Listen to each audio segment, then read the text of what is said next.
Viva, sejam muito bem-vindos ao TDM Entrevista. Hoje o nosso convidado é o embaixador Carlos Frota. Muito obrigado por ter vindo ao TDM Entrevista. Os últimos dias foram ricos em acontecimentos marcantes no panorama internacional e um deles foi o anúncio de um acordo provisório entre a China e o Vaticano para a nomeação dos bispos, um dos principais, para usar uma expressão alheia, um dos principais irritantes nas relações entre Pequim e o Vaticano.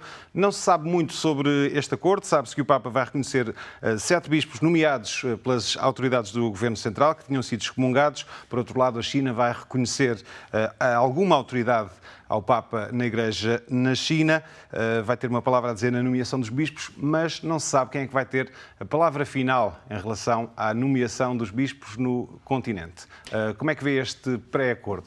É um bom sinal, desde logo, porque representa um avanço. No fundo, o objetivo aqui, o objetivo final da negociação é o reconhecimento diplomático recíproco e, portanto, a capacidade de a Igreja Católica existir como Igreja plenamente reconhecida pela lei chinesa e pelas autoridades chinesas.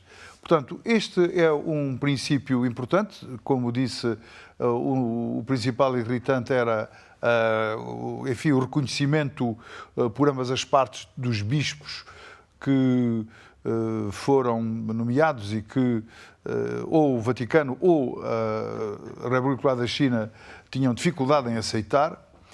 O principal problema é... Mas, e desculpe só interrompê-lo, ainda não se sabe exatamente o que é que vai acontecer às dezenas de bispos nomeados pelo Vaticano no continente, os chamados bispos underground. Ainda não se sabe muito bem o que é que vai acontecer a estes bispos. Não se sabe o que vai acontecer e isso só nos chama para os processos a seguir desta maratona negocial, digamos. Este é um princípio. Exatamente. E, portanto, este princípio, o que é que teve como consequência criar um princípio ou o início de confiança recíproca. A Igreja Católica não quer ser uma força subversiva na China, quer ser uma força parceira da China, amiga da China. Em que sentido? No sentido de, respeitando a liberdade religiosa, que é, aliás, reconhecida pela Constituição chinesa, desempenhar um papel de infusão de valores. As sociedades têm necessidade ética e a Igreja propõe exatamente essa ética, não a toda a gente, mas àqueles que são seus fiéis, que se reconhecem nela.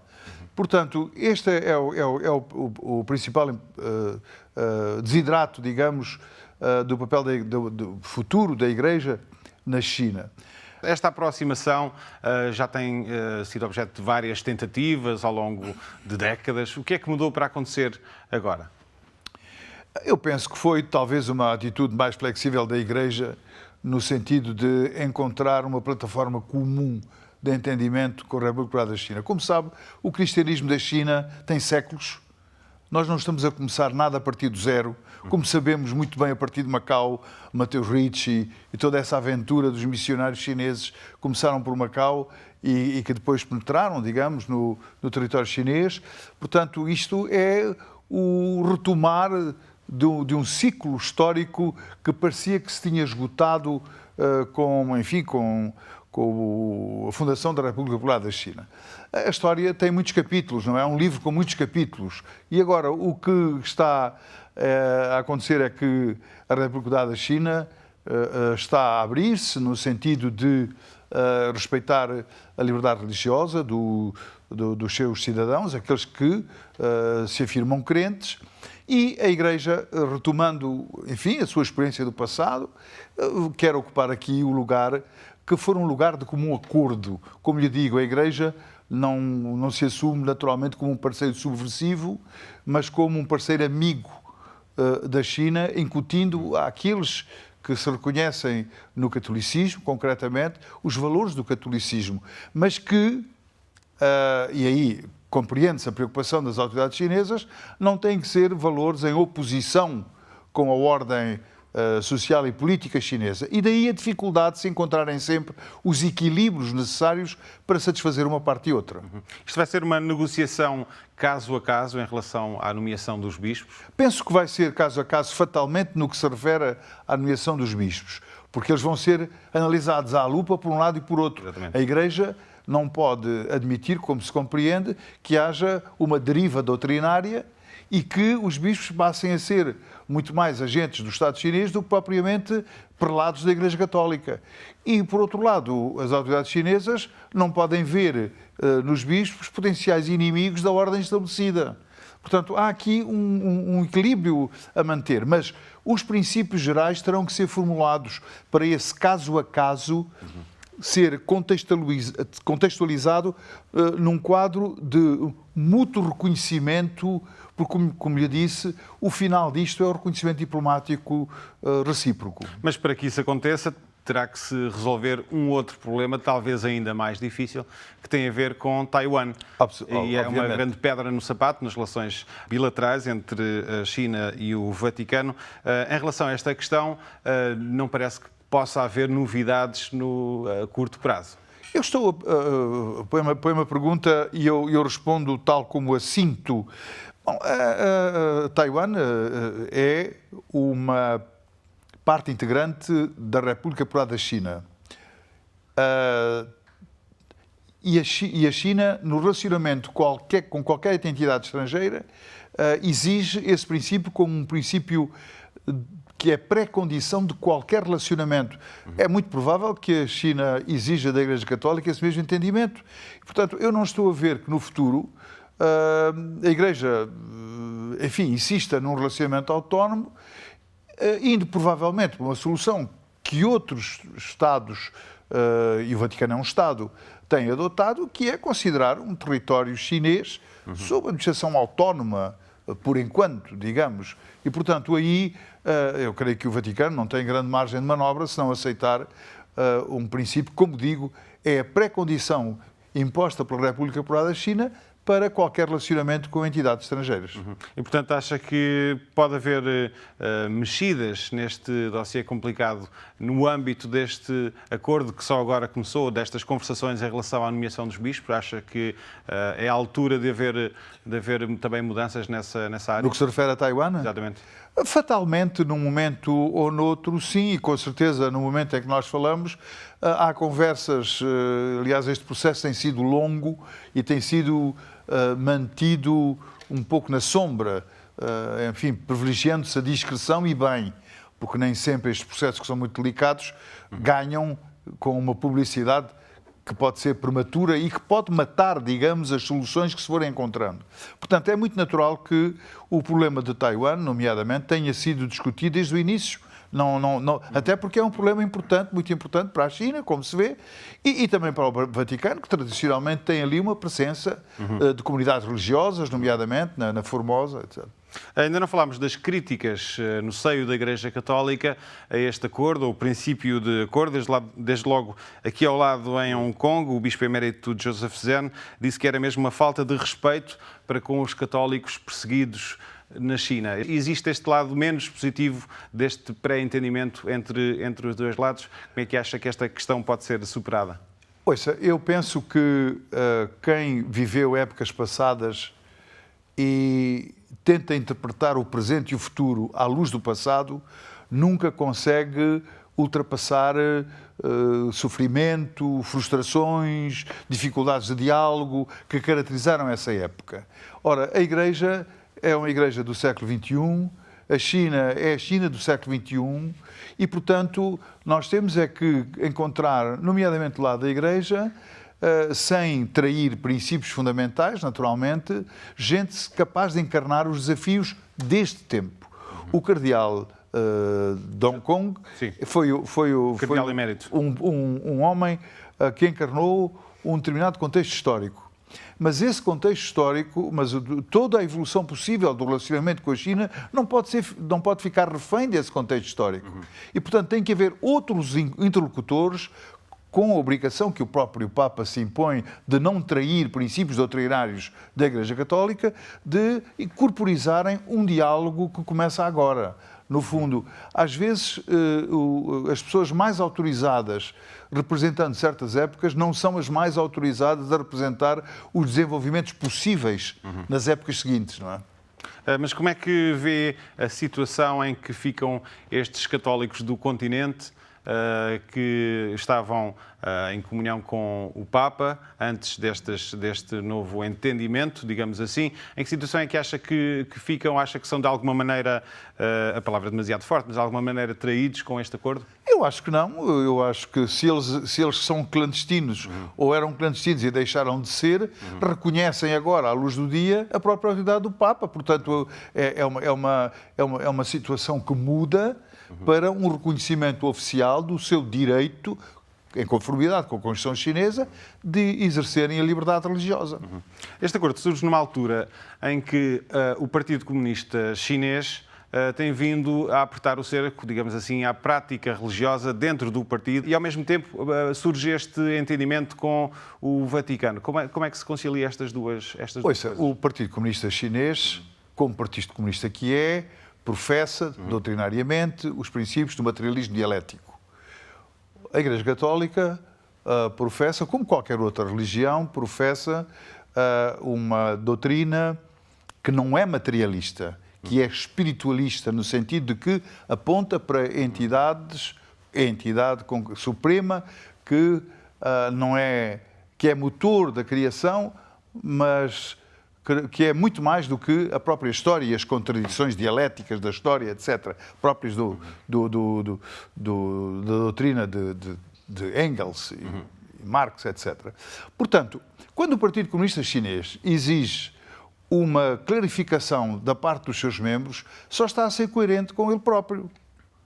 Não quer que no Partido Comunista haja gente que tenha as duas lealdades, ao Partido Comunista e à Igreja Católica.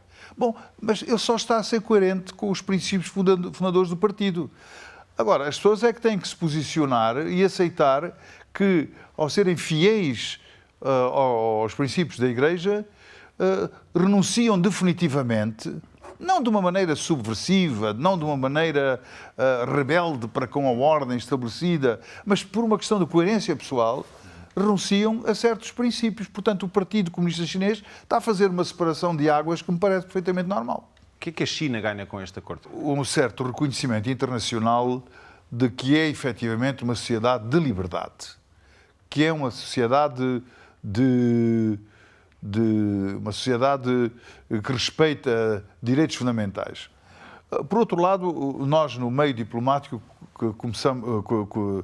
temos um pouco o hábito de considerar que as representações no Vaticano são excelentes meios de obtenção de informação a mais diversa. A Igreja Católica tem uma diplomacia de 2000 anos. E os diplomatas da Igreja Católica são pessoas, e eu, enfim, nas minhas 3 décadas e meia de carreira diplomática, conheci gente, núncios apostólicos, etc., gente notabilíssima.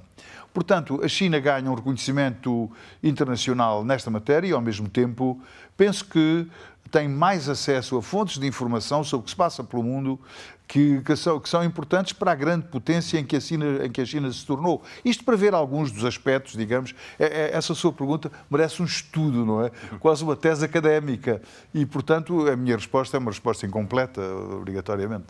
Poderá também ter a ver com um certo reequilibrar da percepção internacional da China na cena global, a propósito desta questão também recente, que tem sido notícia nos últimos tempos, a questão dos uigur, a questão dos centros de reeducação. Poderá ser também uma tentativa de equilibrar a imagem internacional? Enfim, a minha resposta, a resposta que lhe posso dar estava já incluída na outra. É, no fundo, também uma gestão de imagem, seguramente, de imagem internacional. Mas, claro que a questão é tão profunda que não se fica por aí. Isso parece que nós respondemos apenas ao nível da cosmética política, digamos. É mais profunda, como é evidente, porque tudo isto implica o modo como a sociedade chinesa, na sua complexidade e no século XXI, está a evoluir, não é? Eu pensava, ao vir para aqui para o estúdio, quão é importante hoje no ponto de vista político, e não só na sociedade chinesa, mas nas sociedades ocidentais e e do Médio Oriente, etc., todo mundo, a importância do fenómeno do acesso à informação. E mesmo que os partidos e que os governos tentem controlar a internet, etc., não estamos num mundo fechado como era anteriormente. E, portanto, a China tem que gerir também, do meu ponto de vista, com alguma cautela, uma certa abertura em relação ao mundo exterior, satisfazendo, como disse já, enfim, o exercício de direitos fundamentais, etc. E isto são exemplos, efetivamente, de alguma coragem política da parte do governo chinês, que só nos reenvia ao quanto esta estrutura política da China tem sido hábil desde há 40 anos, com a capacidade que tem tido de se reformar, desde que Deng Xiaoping assumiu o poder. Ninguém imaginava esta evolução. A China tem sido capaz de encontrar soluções novas para velhas questões. Quando outros países, nomeadamente comunistas, falharam porque não conseguiram adaptar-se, a China é a grande exceção. E isso está na base do desenvolvimento exponencial deste país, sem as rupturas políticas que se viu no outro lado, não é? Vamos avançar, vamos falar também de um tema que está a marcar a atualidade internacional, a guerra comercial, chamada guerra comercial entre os Estados Unidos e a China. Tivemos há pouco tempo mais uma ronda de aumento de tarifas de parte a parte entre os Estados Unidos e a China, agora com valores bem superiores a outras rondas. Perguntava-lhe se concorda com o patrão do Alibaba, Jack Ma, quando diz que este é um problema que não vai ser resolvido em 2 meses, nem em 2 anos, mas em 2 décadas, em 20 anos. Acha que vai levar tanto tempo a resolver esta questão da guerra comercial? Eu li naturalmente essas afirmações do Jack Ma, mas a elas, para que elas sejam credíveis, falta um elemento. Ele não coloca aí, sobretudo em relação aos Estados Unidos, um elemento que são os diferentes tempos políticos. As democracias funcionam por tempos políticos e nós temos um deadline fundamental daqui a 2 meses, que são as eleições intercalares americanas de novembro.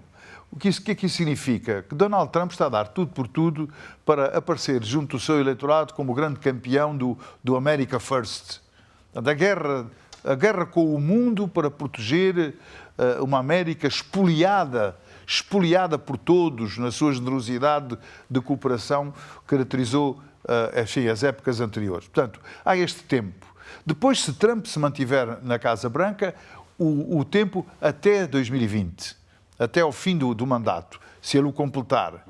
E depois, o tempo posterior, se houver reeleição, se ele for reeleito, já manifestou há muito tempo atrás que quer a reeleição, consegui-lo é outra coisa, e, portanto, os 20 anos, para mim, querem dizer algo de muito estrutural, e Jack Ma é um homem estruturadíssimo, não é verdade?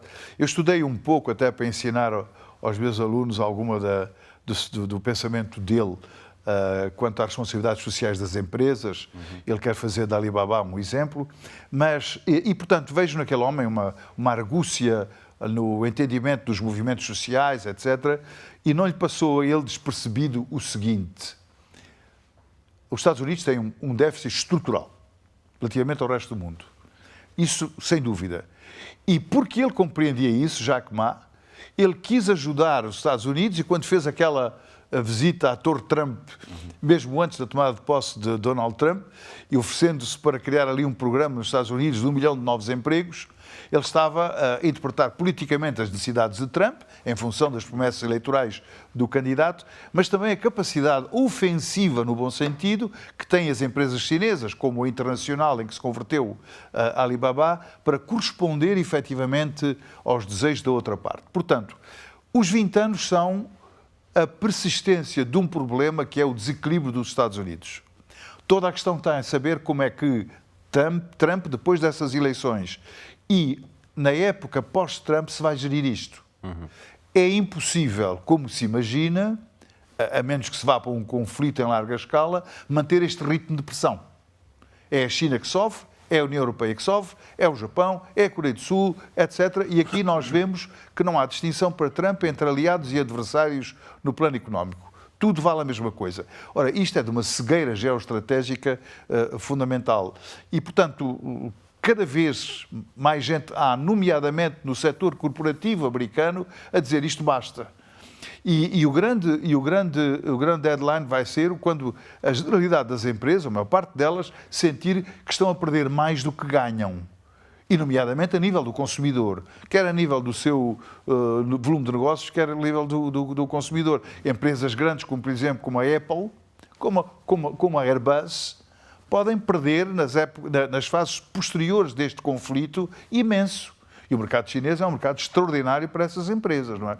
Portanto, vamos ver muito como é que reage o eleitorado americano para já às eleições de novembro e, sobretudo, o mundo de negócios americano em relação à continuação desta pressão sobre a China. E por aí poderá haver surpresas. E até já existem, inclusivamente, algumas associações empresariais que se têm queixado de que as autoridades do continente, uma vez que a China importa muito menos produtos americanos do que no sentido inverso, uma estratégia que está a ser implementada é arranjar dificuldades ou arrastar, digamos assim, o processo de fixação de empresas americanas na China, que estará a ser usado como uma arma de arremesso nesta guerra comercial. O discurso coerente de Trump, coerente em função das suas preferências doutrinárias, de um isolacionista, de um protecionista, venham para aqui, voltem aos Estados Unidos. Acontece apenas que essas empresas fazem contas e sabem perfeitamente que, nomeadamente a nível de salários, eles não vão pagar na América ao trabalhador americano aquilo que pagam na China ao trabalhador chinês. E estes países asiáticos, que foram países anfitriões das empresas americanas, europeias, etc. E, portanto, o Trump, que se arroga o estatuto de um grande homem de negócios, um grande empresário, está a esquecer-se de um elemento essencial na formação do preço final dos produtos, que é o valor da mão de obra.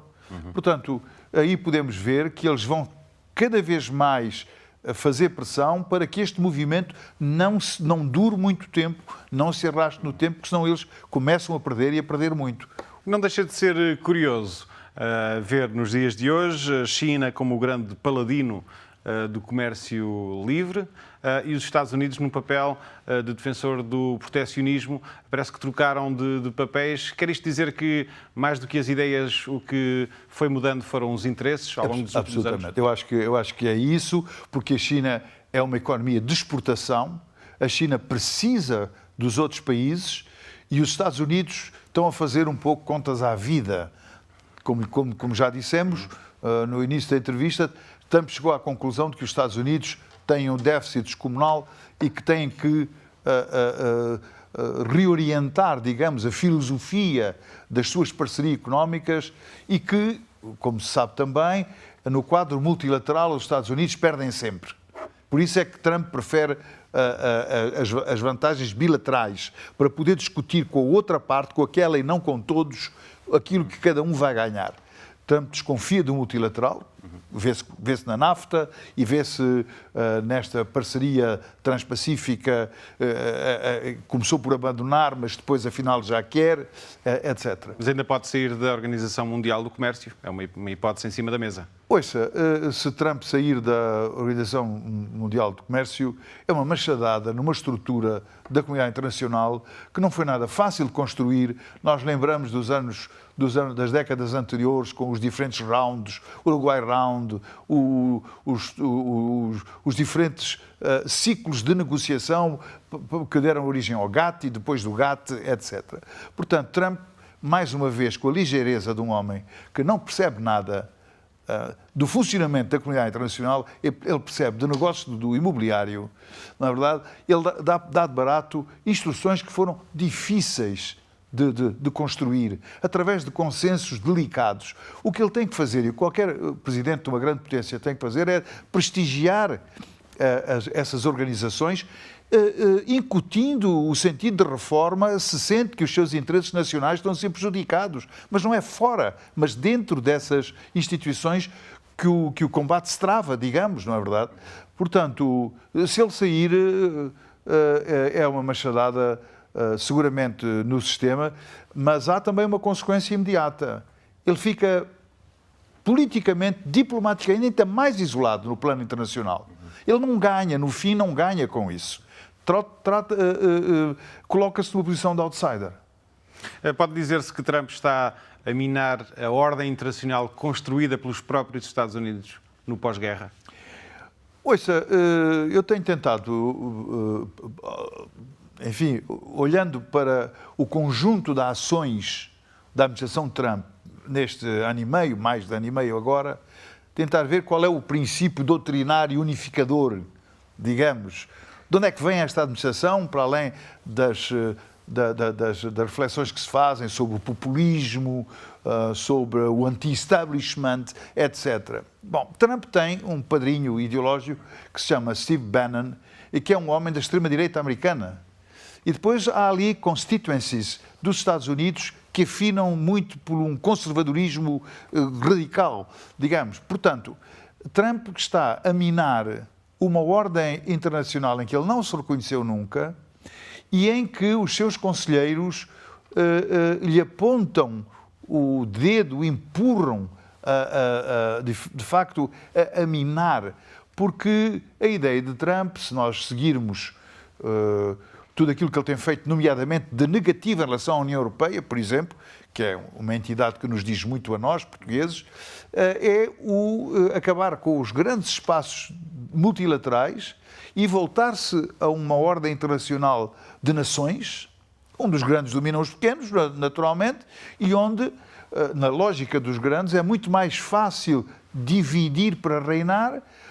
Nós pensamos na União Europeia e vemos 28 países unificados, são uma força enorme, 28 nações dispersas, estão cada uma, mesmo os grandes como a Alemanha e a França, à mercê do jogo das grandes potências. E é isso que eles querem obter. Eles, no fundo, querem eliminar forças de coesão, nomeadamente na União Europeia, que lhes criam um obstáculo à sua estratégia. E daí deve-se dizer que Trump tem uma convergência estranha com a própria filosofia da Rússia deste momento e da elite russa deste momento. Portanto, aí, para nós que observamos estas coisas de fora e seguramente carentes de muito detalhe, de muita informação a que não temos acesso, isso parece óbvio, não é? Vamos avançar. Tivemos também na última semana a cimeira intercoreana. A declaração final teve algumas novidades, alguns aspectos positivos, no sentido da desnuclearização. Agora é ver para crer.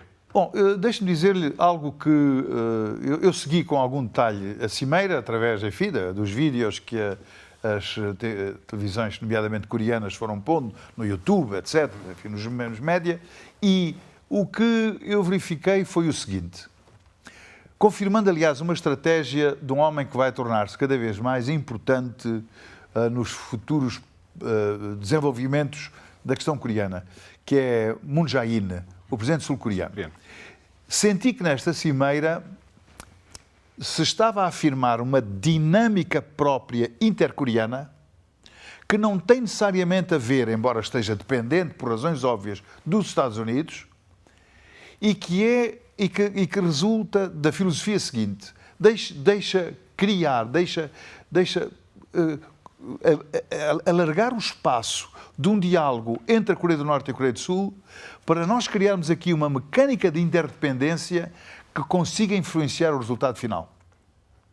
E eu, desde a primeira cimeira de Panmunjom, eu reparei nisso, que havia uma abertura total da Coreia do Sul para chamar à mesa as mais diferentes áreas de cooperação técnica, científica, muito prática, em vários domínios. E a mensagem, no fundo, é: venham cooperar, nós estamos abertos, vamos cooperar os dois. Nós somos a mesma nação. Somos dois países, mas somos a mesma nação. Vamos cooperar. E se essa dinâmica pegar, digamos, está criado aqui um desenvolvimento diferente, eventualmente, do que os Estados Unidos pensavam. Portanto, esta cimeira tem para mim o mérito de ter aprofundado laços de confiança pessoal. Repare-se que os dois líderes vêm de horizontes políticos extremamente diversos. Portanto, eles têm que construir uma relação de confiança. E sabendo-se como, no regime da Coreia do Norte, a figura central de Kim Jong-un é fundamental, é menos no Sul a figura do Presidente da República, que dentro de 4 anos ou 5 4 anos agora, vai ser reeleito, perdão, vai ser substituído porque não há reeleição na Coreia do Sul e por razões constitucionais não há segundo mandato. Portanto, o que Moon Jae-in vai querer é deixar como herança uma estrutura que corre por si, em piloto automático, se pode dizer, no relacionamento com o Norte, nas diferentes áreas de cooperação. Isso, para mim, é mais importante do que algumas declarações sobre a desnuclearização. A questão essencial da desnuclearização vai ser o grande teste de uma eventual segunda cimeira com Trump. De que se fala. Que é uma possibilidade cada vez mais forte, considera? Que é uma possibilidade cada vez mais forte. Mas também é preciso acreditar algum bom senso a quem aconselha Trump. E Mike Pompeo, que não é um homem tolo, como é evidente, vai proximamente a Pyongyang e há de querer, em função dos resultados magros da primeira cimeira de Singapura, alguns resultados. Dizia-se há dias, Trump vai estar na Assembleia Geral das Nações Unidas um dia destes, e dizia-se que Trump quer, enfim, fazer referência elogiosa aos progressos já obtidos a partir da Cimeira de Singapura, dizendo que os dois lados estão a caminhar no bom sentido, mas que lhe faltam argumentos. Portanto, Mike Pompeo vai querer, sob instruções de Trump, naturalmente, que a Coreia do Norte se restrinja a 1 ou 2 compromissos verificáveis imediatamente para poder continuar. Mas aí, o diálogo. Mas aí também Moon Jae-in, o presidente sul-coreano, vai ter um papel acrescido. Porquê? Porque ele vai fazer de go-between entre os dois lados, como já está a fazer. Ele vai transmitir mensagens e vai interpretar para os ouvidos de Trump, que não percebe nada, naturalmente, da questão coreana, não tem sensibilidade, não tem experiência asiática, interpretar o ponto de vista sul-coreano, que até agora tem precisado do chapéu militar americano para manter, enfim, a autonomia da República da Coreia, vai ser o intérprete daquilo que o Norte quer dizer e vai julgar nesse quadro para avançar uma agenda intercoreana também.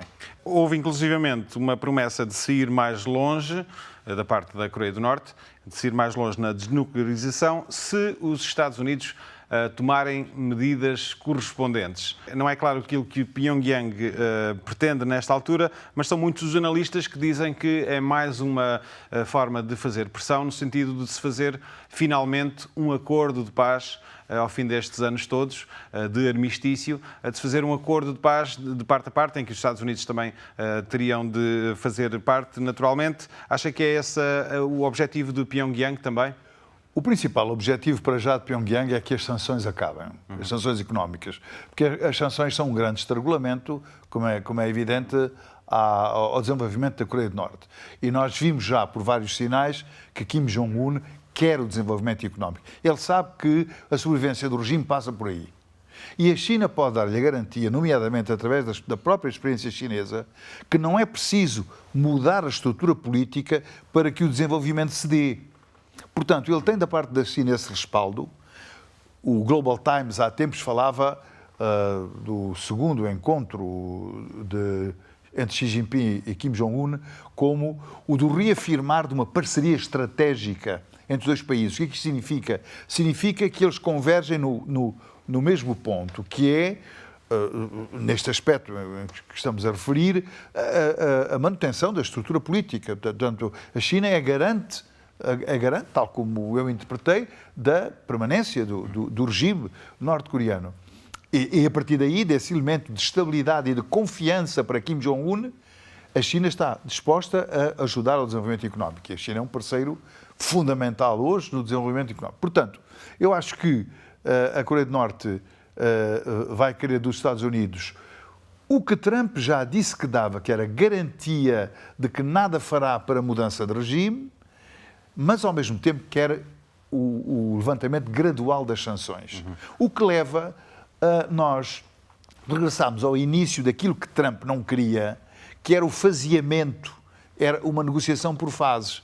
Trump queria, no início, naquele autoconvencimento que as coisas são todas fáceis e que quem esteve antes dele não percebia nada daquilo, como Clinton, como Obama, etc., que queria desnuclearizem, depois nós vemos. Não é nada assim, nem vai ser nada assim.